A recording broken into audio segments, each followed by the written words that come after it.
Être bergère ou berger, plus qu'un travail, c'est une vocation. Le métier de berger, c'est soigner, nourrir et ensuite les protéger de la meilleure façon possible. Un métier qui ne s'improvise pas. Recule juste ton pied gauche. Il y a une méthode à respecter, il y a des gestes à respecter, c'est très physique. Un bon tondeur, il en tonde 200 tous les jours. Et un débutant, quand il commence, il en fait entre 30 et 50 par jour. 12, left, de, izquierda,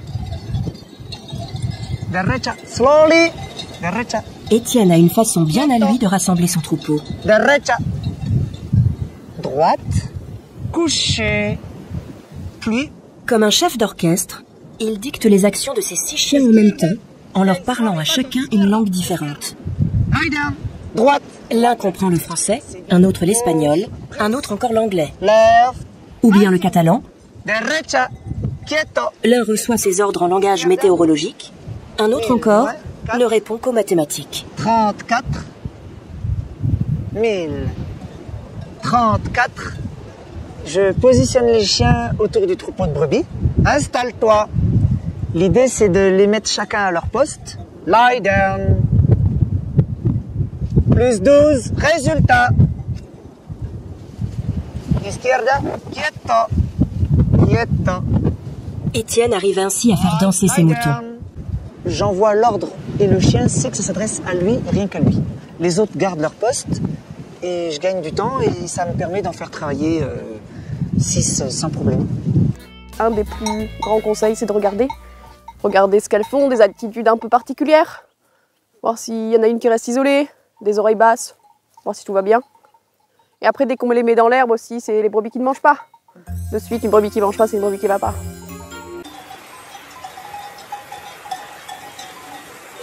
Comme la casse est bien en bas, arrive à la voir taper.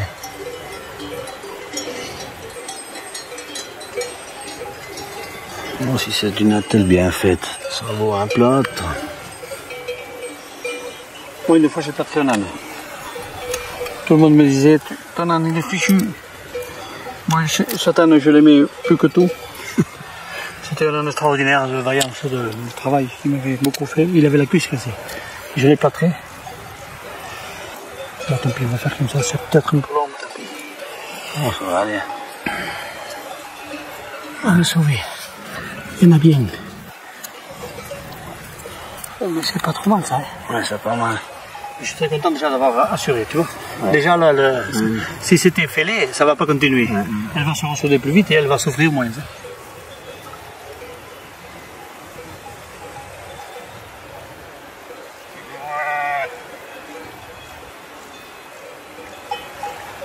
On a le plus beau bureau au monde. C'est cool de les faire partir d'un endroit comme ça et de les laisser monter naturellement en mangeant. Un animal seul, inutile d'envoyer le chien. Une petite sorte comme ça, hop, je la mets comme ça sur le dos, hein, tchop, tchop, puis pousse, d'accord. Et après, hop. Voilà.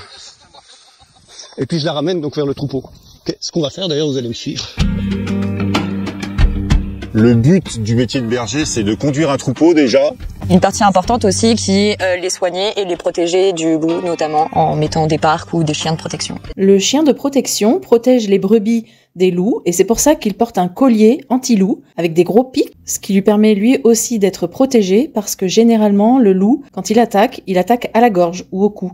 Le chien de conduite, lui, il guide les brebis et il n'a pas la nécessité de porter un collier anti-loup. C'est pas Juste l'image qu'on a du berger quand on croise par beau temps dans la montagne et qui regarde ses brebis, c'est aussi des journées qui attaquent à 5-6 heures et qui finissent à 20h, 21h. C'est dehors par temps de brouillard et d'orage. Puis tout seul, sans téléphone, sans ordinateur, parfois dans des conditions de vie un peu dures, tu peux ne pas avoir d'eau ou d'électricité dans ta cabane. Ouais, c'est pas une vie facile tous les jours, mais je pense que le jeu en vaut la chandelle, c'est pour ça qu'on fait ça. Alors là, on est en train de plier des filets dans lesquels il y avait des brebis avant. C'est un peu physique, ouais. Tu plies? Je te tiens ça. Dans notre tradition pastorale, c'est quelqu'un qui va aller tous les jours s'occuper des bêtes, qu'elles soient en bergerie ou qu'elles soient en pré ou surtout qu'elles soient dehors à la garde. Et du coup, c'est une personne qui est en charge de la bonne gestion du troupeau au quotidien, à avant tout s'occuper de nourrir les bêtes. Et du coup, alors j'aime pas ce mot, mais je le dis tout le temps, mais un des outils du berger, c'est ses chiens, ses chiennes. Hein. Donc on distingue les chiens de conduite et les chiens de protection. Et ça aussi, c'est un aspect technique, c'est un aspect qui est très particulier, qui est basé sur l'apprentissage.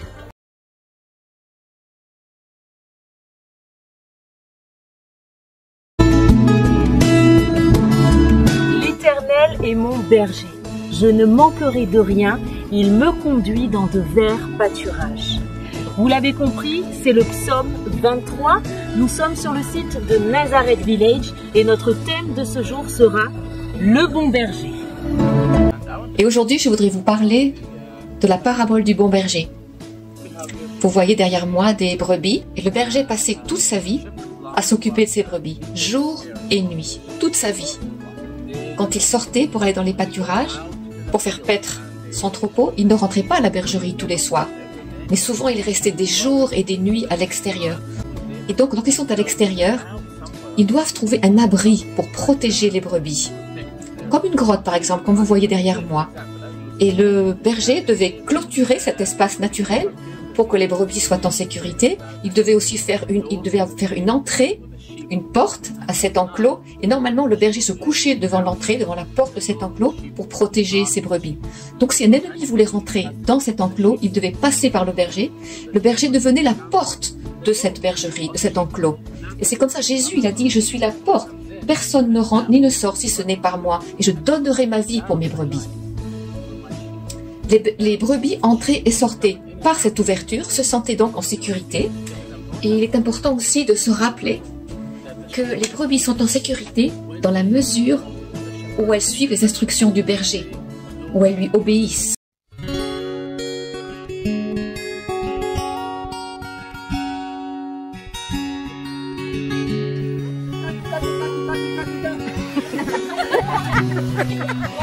One more time. Oh, one is...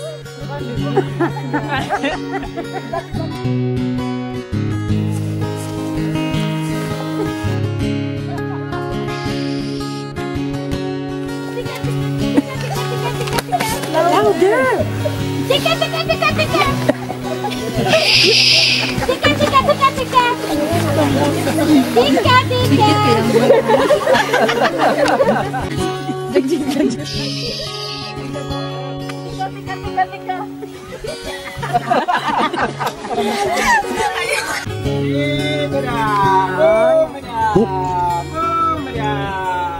Look at them, look at them.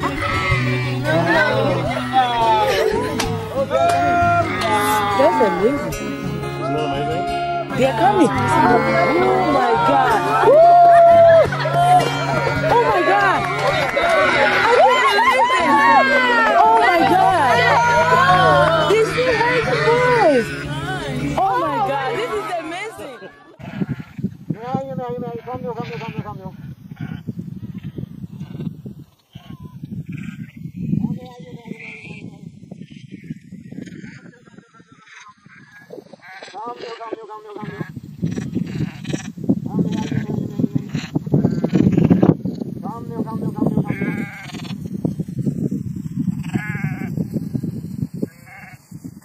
Parfois, il arrive qu'elles ne le fassent pas, qu'elles suivent leur propre chemin et qu'elles finissent par se trouver dans des situations difficiles et dangereuses.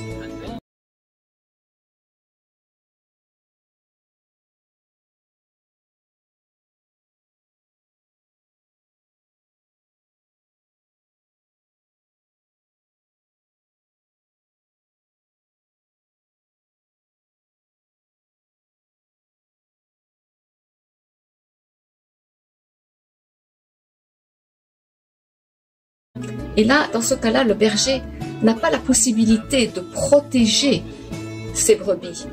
Il ira les chercher, mais les brebis sont responsables de rester près du berger et de lui obéir afin d'être en sécurité. Mais s'il arrive qu'une brebis quitte le troupeau et parte à l'aventure, que soit se perde, se blesse, qu'elle soit dans le danger, le berger quittera les 99 brebis, comme Jésus l'a dit, pour aller chercher la brebis perdue. Même si ça veut dire qu'il mettra sa vie en danger, qu'il pourra se blesser, qu'il devra monter des collines, descendre dans des vallées, traverser des buissons épineux, il ira là où il est nécessaire pour trouver la brebis perdue et la ramener à la bergerie. Et là, le berger se réjouira car il aura accompli sa mission aussi bien qu'il le peut pour ramener la brebis perdue. Et la brebis aussi comprendra qu'à partir de maintenant, afin de rester en sécurité, elle doit rester près du berger, elle doit lui obéir. Et rien de mal ne pourra lui arriver parce que son berger la protège et s'occupe d'elle tout le temps. En fait, le bon berger, il est propriétaire des brebis. Il se sent responsable des brebis. Il est prêt à donner sa vie pour ses brebis.